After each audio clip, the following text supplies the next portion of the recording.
అయితే ఏది అడ్డంగా ఉందో తెలుసా? నువ్వే అడ్డంగా ఉన్నావు. నీకున్న అభిషేకము వాడబడడం లేదు. ఒక రూమ్లో పెట్టి బంధించేసినావు. నీ అభిషేకాన్ని బట్టి గొప్పలు చెప్పుకోవడం కాదండి.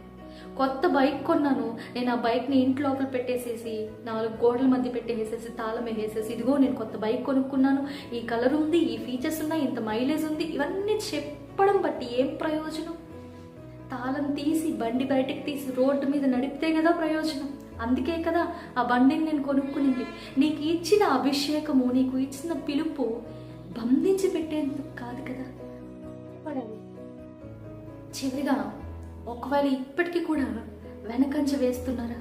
దేవుని యొక్క మార్గము కఠినమైనది, దేవుని యొక్క తలంపులు ఉన్నతమైనవి, నా వల్ల అవ్వదు అని అనుకుంటూ ఉన్నారా?